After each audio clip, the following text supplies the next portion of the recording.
പഠിക്കാൻ താല്പര്യമില്ലായിരുന്നു പറയുന്നതാണ് സത്യം. ഐസക് ന്യൂട്ടൺ പോസ്റ്റിന്റെ വട്ടത്തിരുന്നാണ് പഠിച്ചത്. എബ്രഹാം ലിങ്കൻ മെഴുകുതിരി വട്ടത്തിരുന്നാണ് പഠിച്ചത്.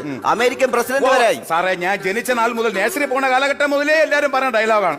അവിടെ ഇരുന്ന് പഠിച്ച് മറ്റേതായി, ഇവിടെ ഇരുന്ന് പഠിച്ച് മറ്റേതായി. സാറേ, ഞാൻ ചെറിയ ഒരു സംശയം ചോദിച്ചോട്ടെ. 3:30 മണിക്ക് സ്കൂൾ വിടും. ഈ രാത്രി വരെ ഇവർക്ക് എന്താണ് പരിപാടി? എവിടെയെങ്കിലും തെണ്ടിത്തിരിഞ്ഞിടന്ന് ക്രിക്കറ്റും കളിച്ചിട്ട് വരും. അമ്മ അടിക്കുമ്പോ കരഞ്ഞോണ്ട് വന്നിരുന്ന പോസ്റ്റിന്റെ മൂട്ടിയിരുന്ന് പഠിക്കണമെന്ന് അത്ര വലിയ കഴിവൊന്നുമല്ല. സാറെന്ന് ഇവരെ പ്രോത്സാഹിപ്പിക്കരുത്. ഞാൻ ഉള്ള കാര്യം പറയാം. ഇതൊക്കെ ആരോട് പറയാ? സാറേ, എനിക്ക് ഇയാളെ വേണ്ടാന്ന് പറയാൻ ഒരുപാട് കാരണങ്ങളുണ്ട്. പക്ഷെ ഒരു കാരണം ഞാൻ ഇവിടെ പറയാം.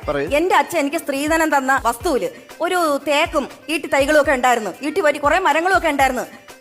അതെല്ലാം വെട്ടിമുറിച്ചിട്ട് ഇയാൾ പഞ്ഞിമരം കൊണ്ട് നട്ടു സാറേ. അത് ഞാൻ നാളത്തെ കാര്യങ്ങൾ മുൻകൂട്ടി കണ്ടുകൊണ്ടാണ് അങ്ങനെ ചെയ്തത്. ചത്തു കഴിഞ്ഞാൽ ഈ ഈട്ടിയും തേക്കും ഫർണിച്ചറും ചമ്മ നമുക്ക് മേളിൽ പോകാൻ പറ്റുമോ?